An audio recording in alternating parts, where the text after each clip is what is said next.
Fourth और fifth session से you can say 80 to 85% I am fully recover. और जब हम ओरिएंटेशन लेते हैं तो मैंने बोला ना, मैंने क्रियाज स्टार्ट भी नहीं की थी। आई एम लाइक ओरिएंटेशन से 100% श्योर कि ये मेरा लास्ट है, अब मुझे कहीं नहीं जाना, यहाँ से मैं ठीक हो ही जाऊंगी।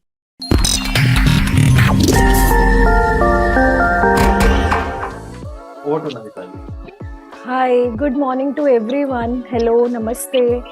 एक्चुअली मैंने अभी सर मेरे 8-9 सेशन हुए हैं अभी यहाँ पे, और मैं गजरौला 30 किलोमीटर ट्रेवल करके यहाँ पे आ रही हूँ। और स्टार्टिंग में मेरी कंडीशन थी कि मैं वॉक करने से पहले मैं बैठने की जगह ढूंढती थी क्योंकि मेरा था कि मैं प्रॉपर 2-3 किलोमीटर्स भी नहीं वॉक करती थी, और कुछ मेरा माइंड सेट हो गया था कि ये ठीक होता ही नहीं।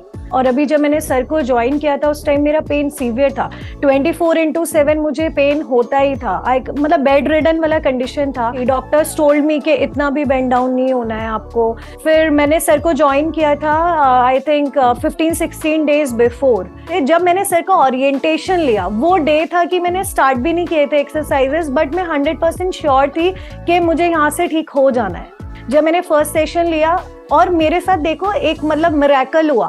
मैं ट्रेवल कर रही हूँ, मैंने यहाँ पे काफी लोगों से सुना था कि पेन स्टार्टिंग में इंक्रीज होता है आपका, और मैं ट्रेवल कर रही हूँ, 2.5 घंटे आना 2.5 घंटे जाना है यहाँ पे, पूरा 2 आवर्स की क्लासेस, ऑयल थेरेपी, और मेरे को कोई पेन ही नहीं हुआ। स्टार्टिंग में भी मेरे को कोई पेन नहीं हुआ। फोर्थ और फिफ्थ सेशन से you can say 80 to 85% I am fully recover. और जब हम ओरिएंटेशन लेते हैं तो मैंने बोला ना, मैंने क्रियाज स्टार्ट भी नहीं की थी। आई एम लाइक ओरिएंटेशन से 100% श्योर कि ये मेरा लास्ट है, अब मुझे कहीं नहीं जाना, यहाँ से मैं ठीक हो ही जाऊंगी। जो योगा करते हो, जो क्रियाएं करते हो, दोनों एक या अलग है? नहीं, मैं आपको पूरा एक होली अगर बताऊं तो ये totally different, not something different, totally different. हमने इतने दिन में कितनी दवाइयां खिलाई आपको? नन। मैंने आपको बताया ना, इवन मैं जिन मेडिसिन पे मैं कंटिन्यू कर रही थी, होम्योपैथी मैंने वो भी छोड़ दिया, मैं नहीं ले रही हूँ।